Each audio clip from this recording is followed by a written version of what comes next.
The boardroom stretched before Marcus Chen like a battlefield mapped in marble and steel. 27 floors above the city streets, the executive conference room of Sterling and Associates hummed with the quiet violence of corporate ambition. Around the mahogany table sat 12 faces, each mask perfectly calibrated to project confidence while concealing desperate hunger. Marcus had once worn such a mask himself. That was before he learned to stop caring.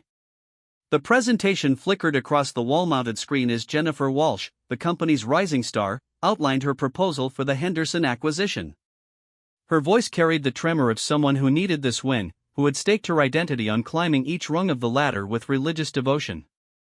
Marcus watched her hands shake almost imperceptibly as she clicked through slides that represented months of 18-hour days and sacrificed weekends. The projected ROI over 5 years reaches 38%, Jennifer announced, her eyes scanning the room for approval like a child seeking validation from distant parents. This acquisition positions us perfectly for the Southeast expansion we've been planning since. The numbers assume consistent market conditions, interrupted David Brennan, the CFO whose own desperation manifested as aggressive skepticism. Given the volatility in the healthcare sector, those projections look optimistic at best, delusional at worst. Marcus observed the familiar dance of corporate survival. Jennifer's jaw tightened, her carefully rehearsed confidence fracturing under pressure. David leaned forward like a predator sensing weakness, ready to tear apart her proposal to elevate his own standing. Around the table, other executives shifted in their chairs, calculating which direction to align their support based on perceived power dynamics rather than merit. The game played itself out with predictable moves. Jennifer defended her research with increasing desperation. David pressed harder, sensing blood in the water.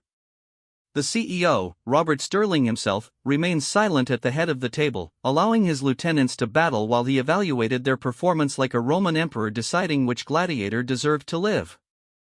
3 years ago, Marcus would have thrown himself into this arena with equal ferocity.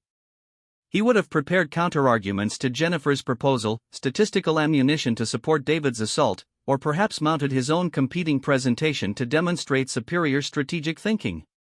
He would have cared deeply about the outcome because his sense of worth depended on winning these battles. But something had shifted during those dark months after his divorce, when the carefully constructed edifice of his life had crumbled and left him staring into an abyss of his own making.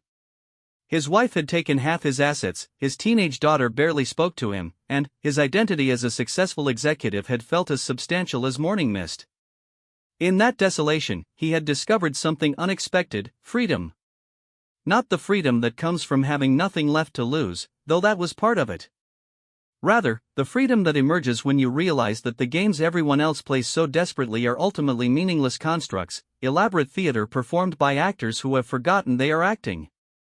Marcus had stopped caring about winning these corporate gladiatorial contests. More precisely, he had stopped needing to win them. The distinction mattered more than anyone realized. "Marcus, you've been quiet," Sterling's voice cut through the room like a blade through silk. "What's your assessment of Jennifer's proposal?" All eyes turned to Marcus, and he felt the familiar weight of expectation settle on his shoulders. In the old days, this moment would have triggered a cascade of calculations. What did Sterling want to hear? How could he position his response to maximum advantage? Which alliances would his words strengthen or threaten? Instead, Marcus simply told the truth. "The proposal has merit," he said, his voice carrying none of the performative confidence that typically characterized boardroom discourse. "Jennifer's research is thorough, her financial modeling is sound, and the strategic logic is compelling.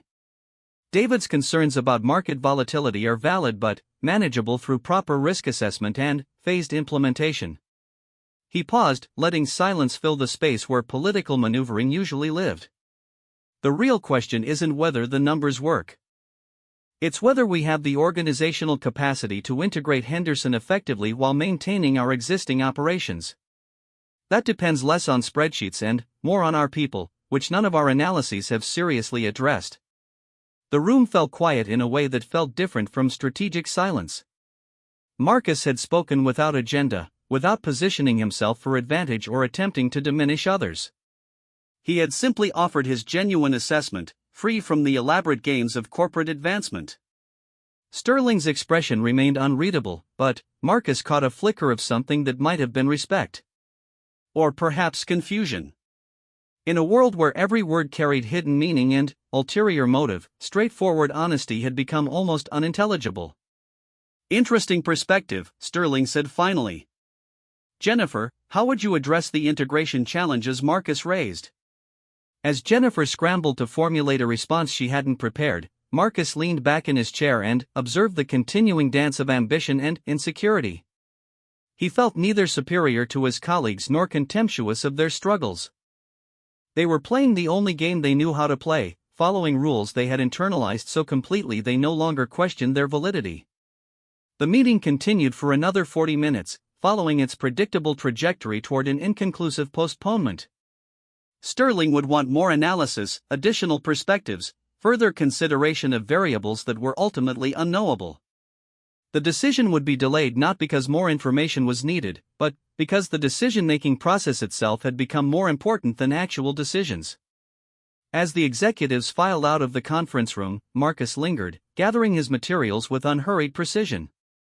Jennifer approached his seat with the cautious movement of someone navigating dangerous terrain. "Thank you," she said quietly, "for what you said about my research." Marcus looked up at her, seeing past the professional facade to the exhausted human being underneath. Jennifer Walsh was 42 years old, divorced, supporting 2 children on her own, and convinced that this promotion represented her last chance to secure financial stability before age pushed her into irrelevance. She carried these burdens invisibly, transforming her desperation into the aggressive competence the corporate world demanded. "You did good work," Marcus replied. "The proposal deserves consideration on its merits. Why didn't you tear it apart?" The question escaped before Jennifer could contain it, revealing more vulnerability than she intended. "I mean, you could have. You saw the weaknesses in the integration planning. You could have used that to. To what? Make you look incompetent so I look smarter? To what end?" Jennifer stared at him as if he had spoken in a foreign language. In her world, advancement required diminishing others, success demanded that someone else fail, and collaboration was merely a strategy for gathering intelligence before inevitable betrayal. "This is how we survive in here," she said, gesturing toward the boardroom that had become their shared battlefield. "You know that better than anyone. You've been playing this game longer than most of us." "I used to play it," Marcus acknowledged. "I was good at it too. Won more battles than I lost, climbed the ladder, accumulated the markers of success. But I never asked myself what I was actually trying to win." He closed his leather portfolio and stood, his movements deliberate and unhurried. "The game exists because we choose to play it. But what happens when you realize you don't need what the game promises to provide?" Jennifer watched him walk toward the exit, her expression cycling between confusion and something that might have been hope. She had spent 2 decades learning the rules of corporate advancement, mastering the subtle arts of self-promotion and strategic positioning. The possibility that these skills might be unnecessary was both terrifying and liberating. Marcus stepped into the elevator and pressed the button for the parking garage. As the building dropped away beneath him, he reflected on the conversation that had just ended and the transformation it represented. 3 years ago, he would have left that meeting calculating his next moves, planning responses to anticipated challenges, positioning himself for whatever opportunities might emerge from the corporate theater he had just witnessed. Now he simply felt curious about whether he would stop for dinner on the way home. The elevator descended through floors of offices where hundreds of professionals were playing variations of the same game, each convinced that their particular struggles were uniquely important. Marketing executives battled over budget allocations that would be forgotten within a quarter.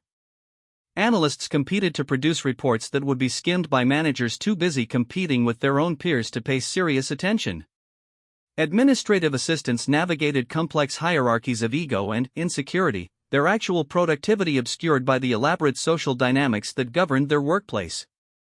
Marcus had once been the most sophisticated player in this environment, a master strategist who understood the unwritten rules and unspoken alliances that determined advancement. He had cultivated relationships with precision, managed his reputation like a valuable asset, and positioned himself for opportunities with the dedication of a professional athlete training for competition. The transformation had not happened overnight. The divorce had been the catalyst, but not the cause. As his marriage disintegrated and his daughter grew distant, Marcus had found himself questioning not just his personal relationships but the entire framework of values that had guided his choices. Success in business had required sacrificing time with family. Financial security had demanded accepting moral compromises. Professional advancement had meant learning to see colleagues as competitors rather than collaborators. He had achieved everything he had thought he wanted and discovered that none of it had provided what he actually needed. The parking garage opened before him, a concrete cathedral filled with the automobiles of ambitious professionals. Marcus walked to his car, a modest sedan that he had chosen for reliability rather than status. 3 years ago, he had driven a luxury vehicle that announced his position in the corporate hierarchy. The car had been an extension of his identity, a mobile advertisement for his success. Now it was simply transportation. As he drove through the city streets, Marcus observed the familiar landscape of urban ambition. Restaurants where business deals were negotiated over expensive meals. Boutiques where professionals purchased the clothing that would signal their status. Gyms where executives maintained the physical conditioning necessary for the endurance test of corporate advancement. The infrastructure of the game extended far beyond office buildings. Entire industries existed to serve the needs of people playing elaborate contests for advancement and recognition. Personal stylists helped craft professional images. Executive coaches taught strategic thinking and leadership presence. Therapists specialized in the particular neuroses that accompanied high-pressure careers. Marcus pulled into his apartment complex as the sun began its descent toward the horizon. The building was comfortable but unremarkable, chosen for its proximity to his daughter's school rather than its prestige or investment potential. He climbed the stairs to his second-floor unit, unlocking a door that opened onto a space designed for living rather than impressing visitors. The apartment reflected his transformation from professional performer to human being. Books filled shelves that had once displayed awards and industry recognitions. Comfortable furniture replaced the designer pieces that had served as conversation starters during networking events. The kitchen contained actual ingredients rather than the takeout containers that had sustained him during his years of 18-hour workdays. Marcus prepared a simple dinner while replaying the day's boardroom drama. Jennifer's proposal would likely be approved after additional analysis and political maneuvering. David's opposition would be overcome through compromise and coalition building. Sterling would take credit for the strategic vision that made the acquisition possible. The cycle would continue with new players and familiar scripts. But none of that mattered to Marcus anymore. He had discovered something that his ambitious colleagues had not yet learned: the game they were playing so desperately was not the only game available. After dinner, Marcus sat on his balcony with a book, watching the city lights emerge as darkness settled over the metropolitan landscape. Somewhere in those illuminated offices, professionals were working late into the night, sacrificing present moments for future possibilities that might never materialize. They were playing a game that required constant vigilance, perpetual advancement, and the subordination of personal fulfillment to professional achievement. Marcus had once been among them, and he understood their motivation. The game promised security, recognition, and the satisfaction of outperforming competitors. It provided structure and meaning for people who had learned to define themselves through external validation. Most importantly, it offered the illusion of control over circumstances that were ultimately beyond anyone's control. But the game also extracted a price that few players calculated accurately. It demanded the sacrifice of authentic relationships in favor of strategic alliances. It required the suppression of genuine interests in favor of activities that advanced career objectives. It transformed human beings into performers, constantly adjusting their behavior to maximize their position in an elaborate social competition. Marcus had paid that price for 15 years before recognizing its true cost. The divorce had been merely the most visible consequence of choices that had gradually disconnected him from his own humanity. He had become so skilled at playing the corporate advancement game that he had forgotten who he was when he wasn't performing. The transformation had begun during the 6 months after his wife left, when the carefully constructed edifice of his professional identity no longer seemed worth maintaining. With his personal life in ruins and his emotional reserves exhausted, Marcus had found himself simply showing up to work without his usual strategic calculations and political maneuvering. To his surprise, his performance had actually improved. Without the constant mental energy devoted to positioning and self-promotion, Marcus had been able to focus entirely on the actual work. His analysis became more thorough because he was no longer rushing to meet artificial deadlines imposed by advancement timelines. His recommendations became more honest because he was no longer filtering them through considerations of how they would affect his reputation. His relationships with colleagues became more authentic because he was no longer evaluating every interaction for strategic advantage. Most importantly, Marcus had discovered that he could be effective without being desperate. The phone buzzed with a text message from his daughter Emma. She was 16 now, navigating her own complex social dynamics in high school while trying to maintain relationships with both divorced parents. The message was brief but warm. "Dad, can we have dinner this weekend? I want to tell you about the college applications." Marcus smiled as he typed his response. Emma had been suspicious of his transformation at first, wondering if his new approach to life was genuine or simply another strategy. Teenagers possessed sophisticated radar for adult authenticity, and she had watched him carefully for signs that he was performing a new role rather than revealing his true self. Over the past year, however, she had begun to trust that his changes were genuine. The father who rushed through conversations while checking his phone had been replaced by someone who listened without distraction.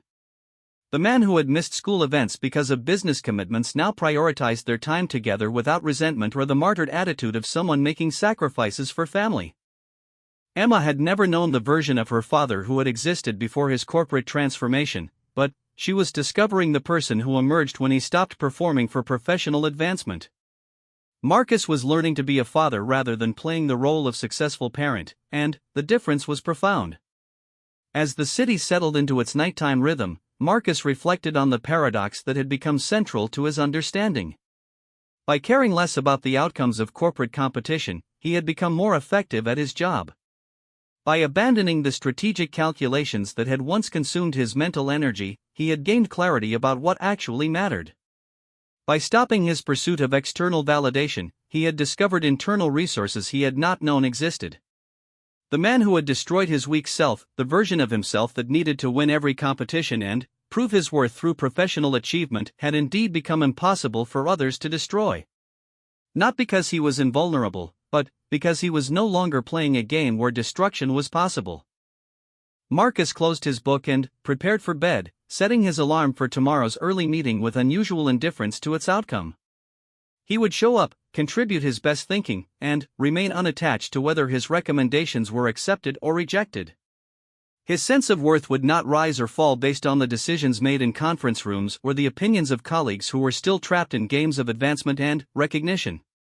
This was Machiavelli's paradox made manifest. The person who stopped caring about winning had discovered a form of success that transcended competition altogether. Part 2, The Architecture of Indifference. The emergency board meeting convened at 7 o'clock on a Tuesday morning, summoned by the kind of crisis that separated genuine leaders from mere position holders. Marcus arrived at the Sterling & Associates headquarters as dawn painted the sky in shades of rose and gold, finding the building already humming with the nervous energy of professionals responding to threats they did not fully understand. The Henderson acquisition had collapsed overnight. Not the gentle withdrawal that accompanies strategic reconsideration, but the violent implosion that occurs when hidden realities suddenly surface. The company they had spent months evaluating, whose financial statements had undergone exhaustive analysis, whose leadership team had been thoroughly vetted, had been systematically falsifying revenue reports for the past 18 months. The revelation had emerged through a whistleblower's complaint to federal regulators, triggering an investigation that would likely result in criminal charges for Henderson's executive team. Sterling & Associates faced no legal liability, but the reputational damage of nearly acquiring a fraudulent company threatened to destroy relationships with clients who valued the firm's reputation for due diligence above all else. Marcus entered the boardroom to find his colleagues in various stages of panic management. Jennifer Walsh sat at the conference table with the hollow-eyed expression of someone whose career had just been demolished by circumstances beyond her control. Her Henderson proposal, which had seemed like a path to promotion only days earlier, now represented potential professional suicide. David Brennan paced near the windows, his earlier skepticism about the acquisition providing no satisfaction in the face of genuine crisis. Being right about the wrong things offered little protection when the entire organization faced potential collapse. Robert Sterling himself appeared haggard, his usual commanding presence diminished by the recognition that his company's survival hung in the balance. "The Wall Street Journal will run the story tomorrow morning," Sterling announced as the executives settled into their chairs. "Our preliminary response needs to be crafted today, and it needs to be perfect. One misstep and we lose everything we've built over the past 20 years. The room filled with the familiar tension of professionals whose careers depended on navigating an impossible situation successfully. Marcus observed his colleagues' expressions, reading the calculations behind their carefully maintained facades. Each person was evaluating how this crisis might affect their individual positions, weighing the risks of various responses against the potential for emerging from the disaster with enhanced status. Jennifer spoke first, her voice carrying the brittle quality of someone fighting panic. "We need to emphasize that our due diligence process worked exactly as intended. The fraud was sophisticated enough to fool federal regulators for 18 months. No reasonable analysis could have detected the deception with the information available to us." "That makes us sound incompetent," David countered, his natural aggression sharpened by stress. "We're supposed to be better than federal regulators. Our clients pay premium fees because we catch things that others miss. If we start making excuses, we validate every criticism about our value proposition." The debate continued with predictable elements. Marketing executive Sarah Chan advocated for aggressive public relations management, hiring crisis communications specialists to control the narrative before it gained momentum. Legal counsel advised minimal public statements until the investigation concluded, emphasizing legal protection over reputational management. Operations Director Michael Torres focused on internal damage control, proposing immediate audits of all pending acquisitions to demonstrate renewed vigilance. Marcus listened to the discussion with the detached interest of someone watching a play performed by skilled actors. His colleagues were playing their roles with professional competence, each contributing the perspective their position demanded while maneuvering for personal advantage within the crisis. 3 years ago, Marcus would have participated in this dance with equal intensity. He would have prepared talking points that demonstrated his strategic thinking while deflecting responsibility for any decisions that could be traced to his recommendations. He would have positioned himself as part of the solution rather than the problem, using the crisis as an opportunity to showcase leadership capabilities that merited promotion. Instead, Marcus found himself genuinely curious about what approach would actually serve the company's long-term interests rather than the short-term survival needs of individual executives.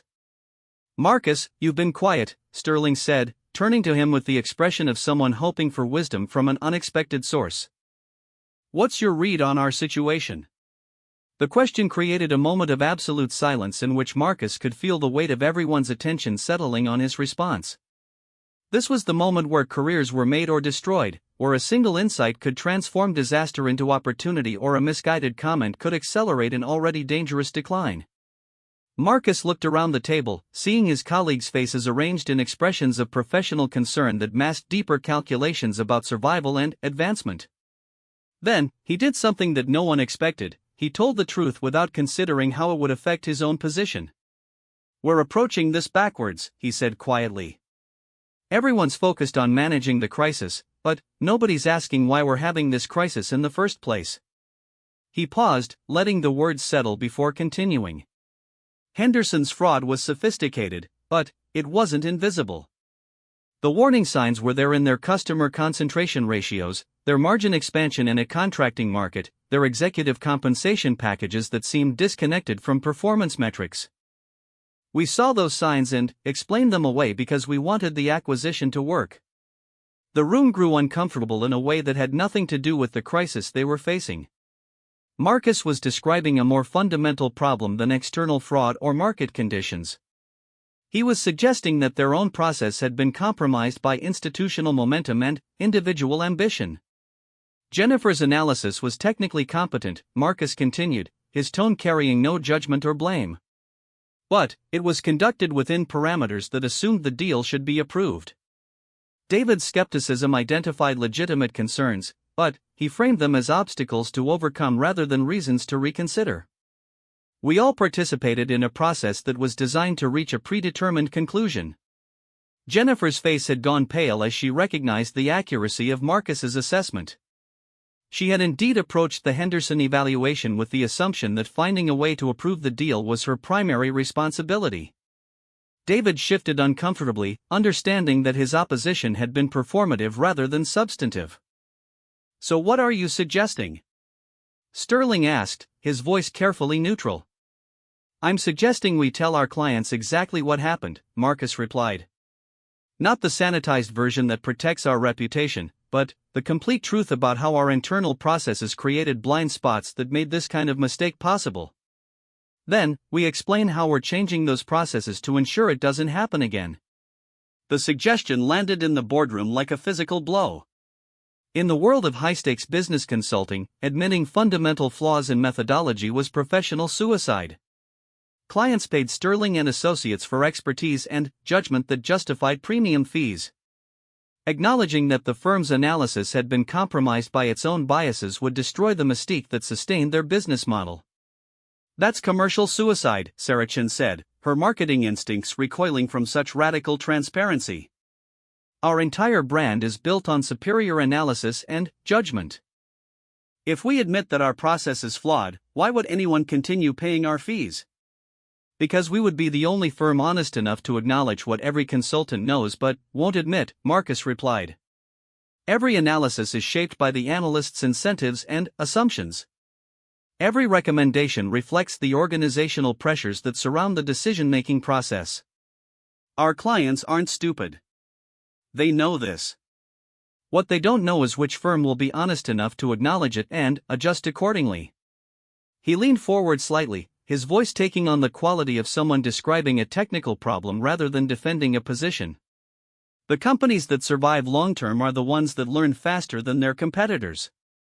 Learning requires acknowledging mistakes and understanding their root causes. If we model that behavior, we become the kind of partner our clients need rather than the kind they're used to." The room fell silent as the executives processed an approach that contradicted everything they had learned about crisis management and reputation protection. Sterling's expressions cycled through confusion, skepticism, and something that might have been recognition. "You're talking about fundamentally changing our business model," he said finally.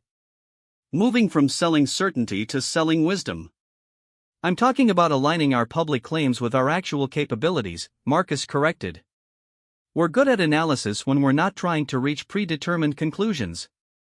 We're excellent at strategic thinking when we're not constrained by what clients want to hear. We could be exceptional at helping organizations learn from failure if we were willing to model that behavior ourselves." The conversation continued for another hour, exploring implications and obstacles with the thoroughness that complex decisions demanded. Marcus participated without advocacy, contributing observations when they seemed useful and remaining silent when others needed space to think. He felt no attachment to whether his suggestions were accepted or rejected, no anxiety about how his contributions would be perceived, no calculation about how this crisis might affect his own career trajectory. The transformation was complete in ways that surprised him. 3 years earlier, this kind of boardroom crisis would have triggered every survival instinct he possessed.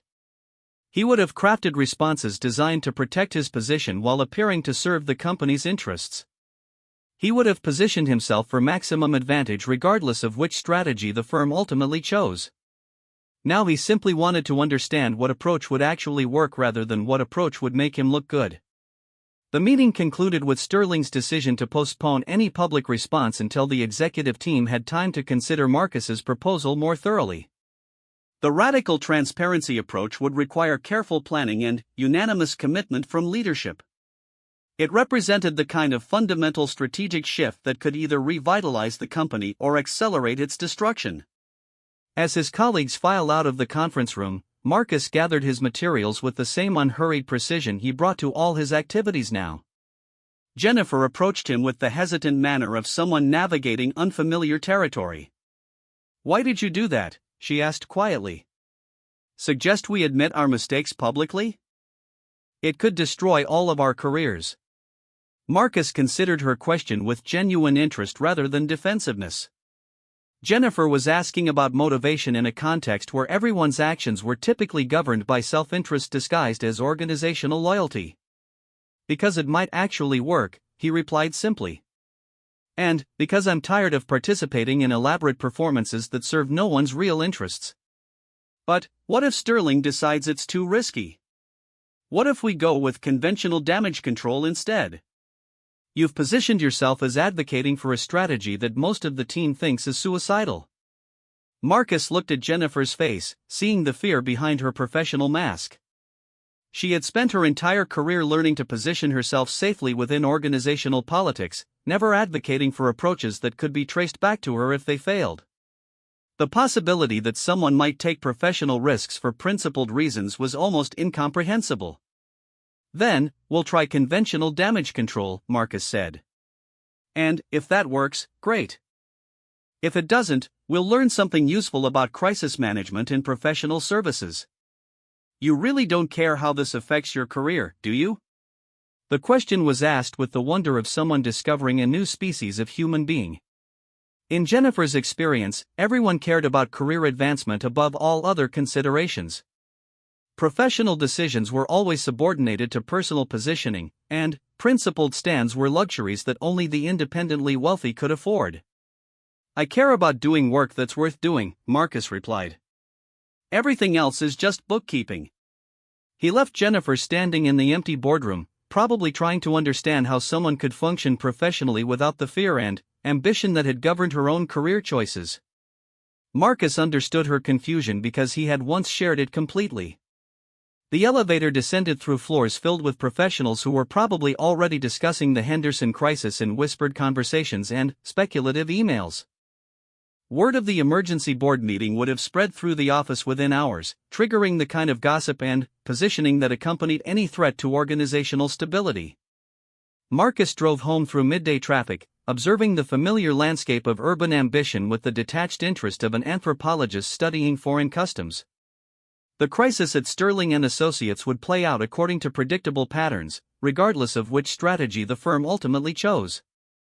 People would position themselves for maximum advantage, blame would be assigned according to political considerations rather than actual responsibility, and the outcome would be determined as much by external circumstances as internal decisions. But none of that affected Marcus's fundamental situation. He would continue doing work that interested him, contributing perspectives that seemed useful, and maintaining relationships that provided genuine satisfaction. His sense of professional identity no longer depended on organizational outcomes or peer recognition. This was the practical manifestation of Machiavelli's paradox. By destroying the version of himself that needed external validation and career advancement, Marcus had become immune to the professional destruction that his colleagues feared constantly. Not because he was invulnerable to being fired or demoted, but because those outcomes no longer threatened anything he valued. He had discovered the architecture of indifference, a psychological structure that allowed him to engage fully with professional challenges while remaining unattached to their outcomes. This indifference was not apathy or disconnection, but rather the freedom that emerged when performance was no longer subordinated to positioning. That evening, Marcus met his daughter Emma for dinner at a small restaurant near her school. She had been following the Henderson story in the business news as part of a current events assignment for her economics class, and she was curious about how the crisis was affecting her father's work. "Are you worried about losing your job?" she asked after they had ordered their meals. "Not particularly," Marcus replied, realizing as he said it that the lack of anxiety was genuine rather than performed for her benefit. "If Sterling and Associates doesn't survive this crisis, there will be other opportunities. If my approach to this situation costs me my position, I'll find a place where that approach is valued." Emma studied his face with the intensity that teenagers brought to evaluating adult authenticity. She had lived through the years when her father's mood rose and fell with his professional fortunes, when family dinners were interrupted by urgent calls from colleagues, when his attention was always partially occupied by career calculations. "You really have changed," she said finally. The old dad would be freaking out about something like this. The old dad was playing a game where this kind of crisis could destroy everything he thought he was, Marcus acknowledged. "I'm not playing that game anymore." "What game are you playing instead?" The question was asked with genuine curiosity rather than teenage skepticism. Emma was beginning to understand that her father had not simply become more relaxed, but had fundamentally restructured his relationship with work and success. "I'm not sure it's a game," Marcus replied thoughtfully. "Games have winners and losers, rules and strategies, outcomes that matter. I'm just trying to do work that's worth doing and maintain relationships that provide genuine satisfaction. The rest is background noise." Emma nodded slowly, processing this perspective within her own developing understanding of adult life and professional responsibility. At 16, she was already feeling pressure to choose college majors and career paths that would position her for success in competitive job markets. Her friends were selecting extracurricular activities based on their value to admissions committees rather than personal interest. "How do you figure out what work is worth doing?" she asked. Marcus considered the question carefully. His daughter was asking for guidance about life choices at exactly the age when most people began learning to subordinate their authentic interests to external expectations of success. "I think you start by noticing what kind of work energizes you rather than depleting you," he said. "Then, you look for ways to do more of that work, regardless of whether it fits conventional definitions of career advancement." "But what if the work that energizes you doesn't pay well? What if it doesn't lead to the kind of success that everyone expects you to achieve?" The questions revealed the anxiety that was already shaping Emma's thinking about her future. She had been raised in a culture that equated financial success with personal worth, that measured the value of educational choices by their contribution to earning potential, that treated career advancement as a moral imperative rather than one option among many. "Success isn't something that exists outside of your own values and priorities," Marcus replied. "It's not an objective standard that you either meet or fail to meet.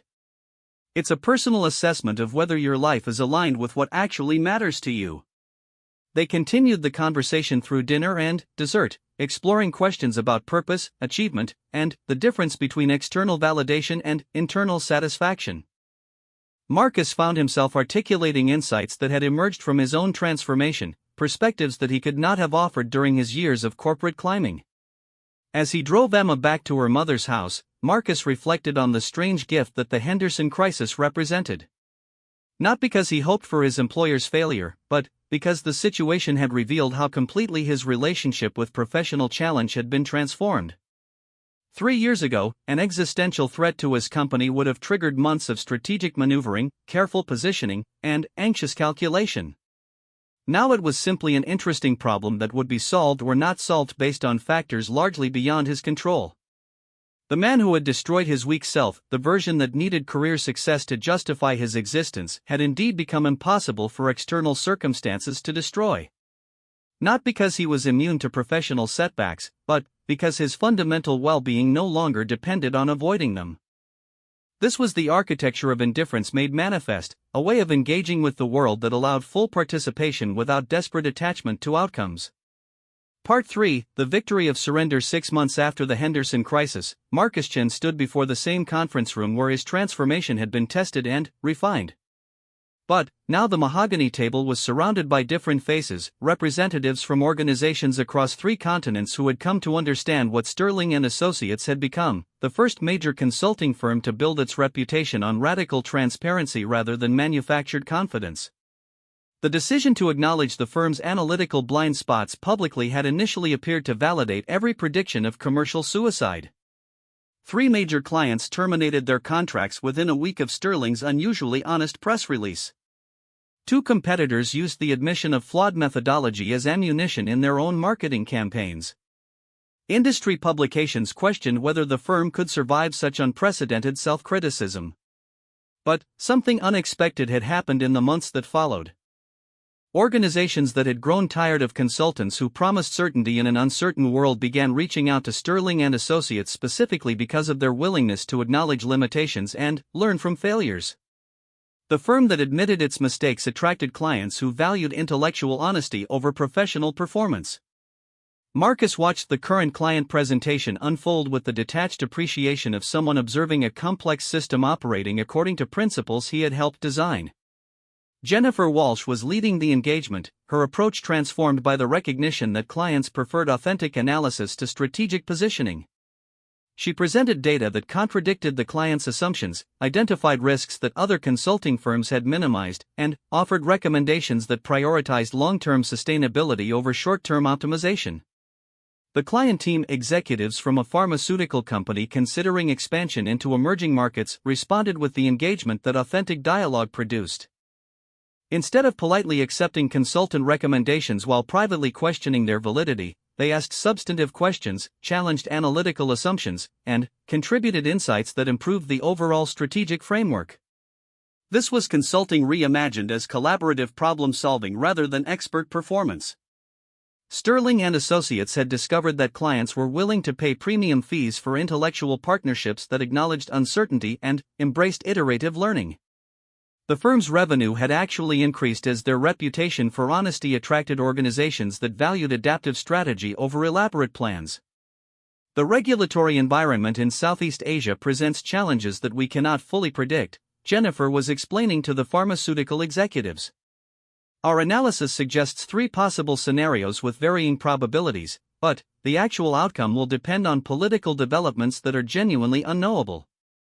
We recommend an approach that maintains flexibility across all scenarios rather than optimizing for any single outcome. Marcus remembered the old Jennifer, who would have presented confident predictions and optimization strategies designed to showcase analytical sophistication. The transformation reflected not just personal growth but institutional evolution. Sterling and Associates had restructured their entire methodology around the recognition that genuine expertise meant understanding the limits of expertise. The meeting concluded with the kind of substantive dialogue that occurred when professionals stopped performing competence and started sharing genuine understanding. The pharmaceutical executives left with analytical frameworks they could adapt as circumstances changed, rather than rigid recommendations that would become obsolete as soon as reality diverged from consultant predictions.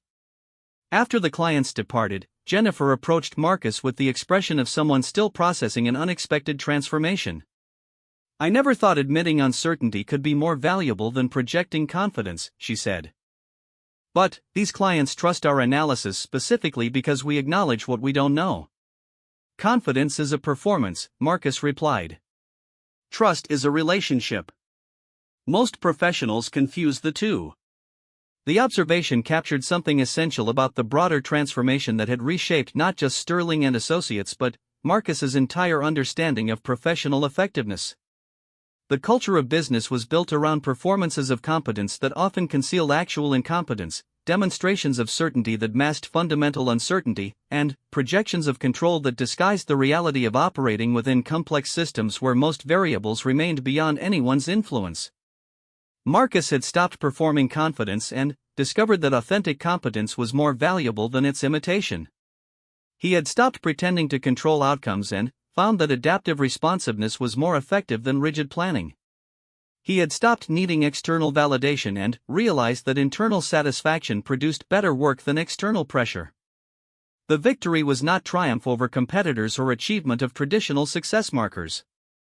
It was the victory of surrender, the recognition that the games most professionals played desperately were elaborate distractions from the actual work of creating value and building relationships. As evening settled over the city, Marcus prepared to leave the office with the same unhurried precision that characterized all his activities now. His calendar was full but not frantic, his projects engaging but not anxiety-producing, his responsibilities clear but not overwhelming. He had learned to work within his actual capacity rather than constantly pushing against artificial deadlines and manufactured urgency. The phone buzzed with a message from Emma, now a senior in high school and making college decisions based on intellectual curiosity rather than status optimization. She had inherited something valuable from witnessing her father's transformation, the understanding that success could be defined personally rather than accepted externally. Dad got into state with a partial scholarship for the environmental science program. I know it's not as prestigious as the business schools, but it's what I actually want to study. Marcus smiled as he read the message. Emma had chosen authentic interest over social expectations, following a path that energized her rather than one that would impress college counselors and family friends. She had learned to make decisions based on internal compass rather than external pressure. He typed his response, "Proud of you for choosing what matters to you. That's harder than it looks and, more important than most people realize."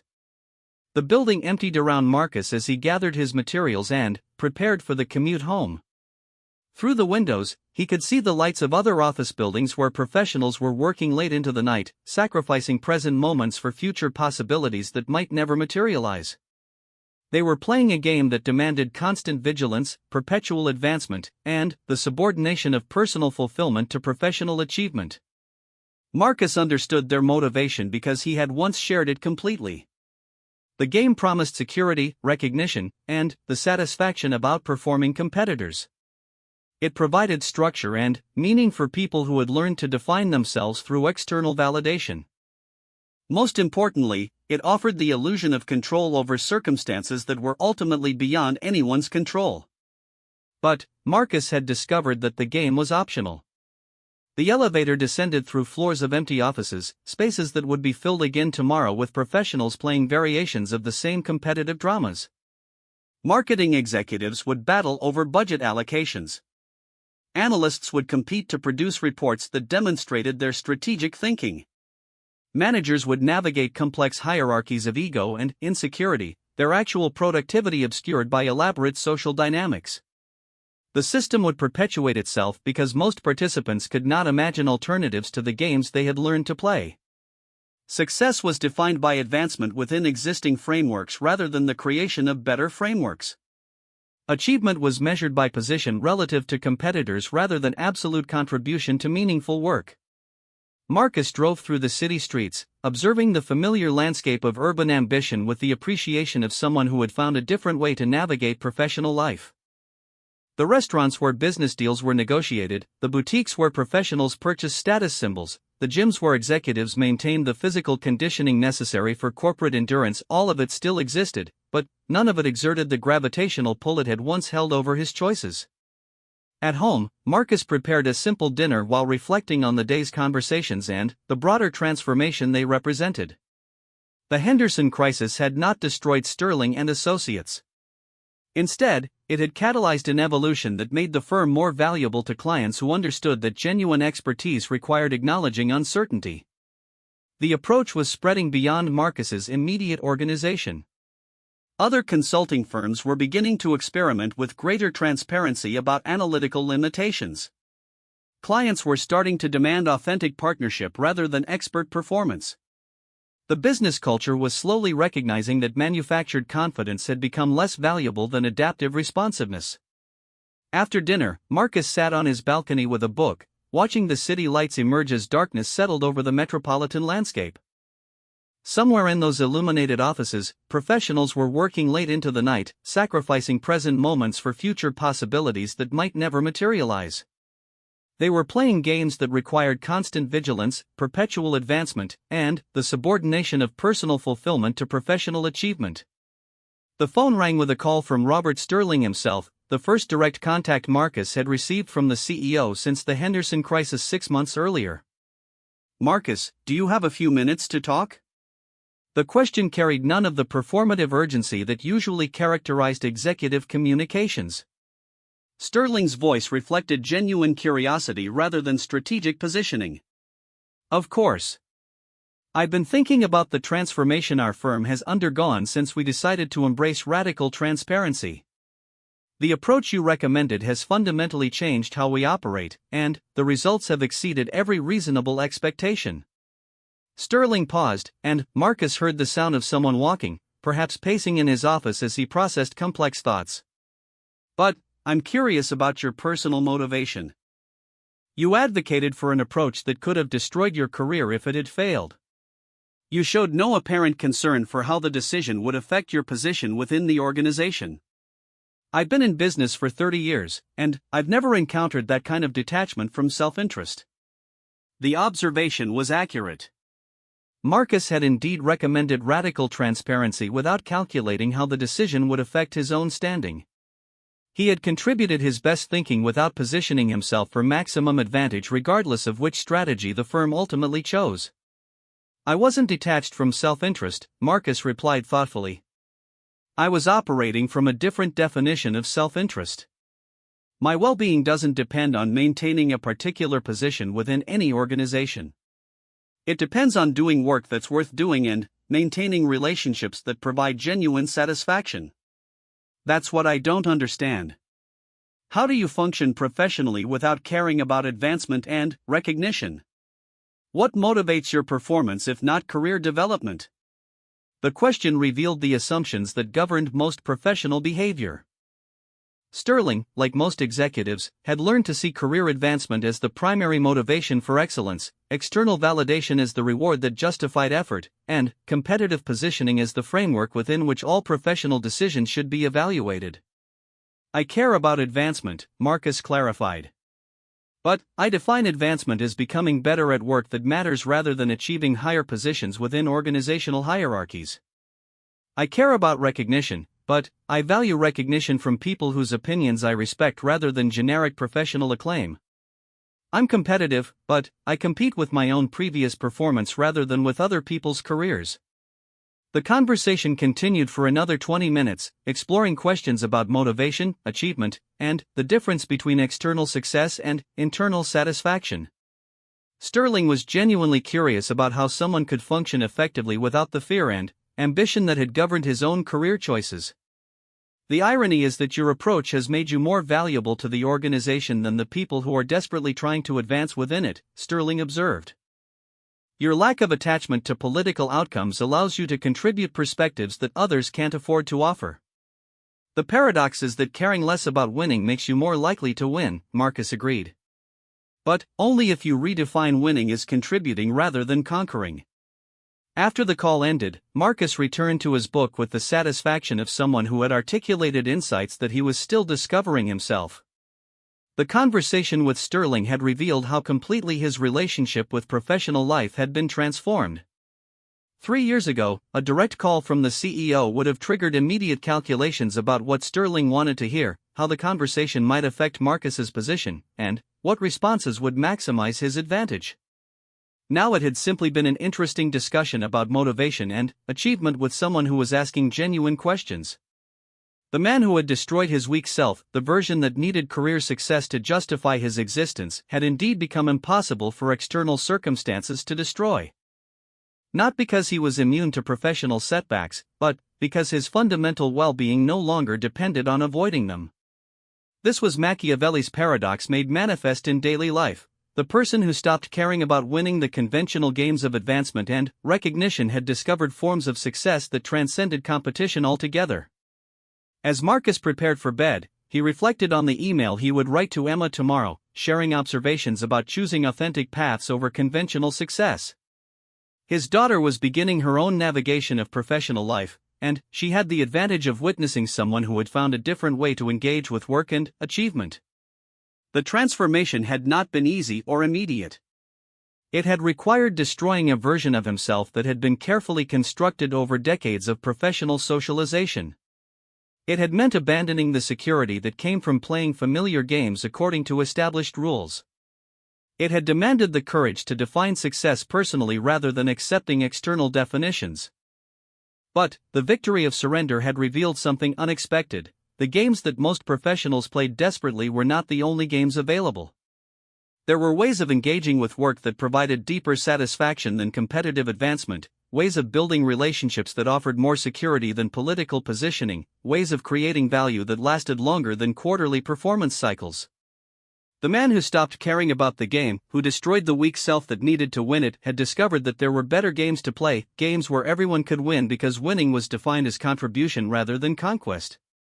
Outside his bedroom window, the city continued its restless rhythm of ambition and achievement, millions of professionals pursuing advancement within systems they had never questioned. Most would spend their entire careers playing games that promised everything while delivering very little, sacrificing present satisfaction for future possibilities that would always remain just out of reach. But some would discover, as Marcus had, that the games were optional. That success could be redefined. That the strong self, the version capable of authentic contribution, emerged only when the weak self was finally destroyed. This was Machiavelli's deepest insight. True power came not from conquering others but from conquering the parts of yourself that needed conquest to feel valuable. The ultimate victory was the victory of surrender, not submission to external authority, but surrender of the illusions that made external authority seem necessary. Marcus fell asleep with the satisfaction of someone who had found work worth doing, relationships worth maintaining, and a way of living that required no justification beyond its own intrinsic value. He had become the man who stopped caring about the game and, in doing so, had won something far more valuable than the game had ever offered. The man who destroys his weak self can never be destroyed by others, because he no longer needs what others can take away. This was the architecture of true strength, not the ability to dominate circumstances, but the freedom to engage authentically regardless of circumstances. The paradox was complete. The victory was won. And the game, the real game worth playing, was just beginning.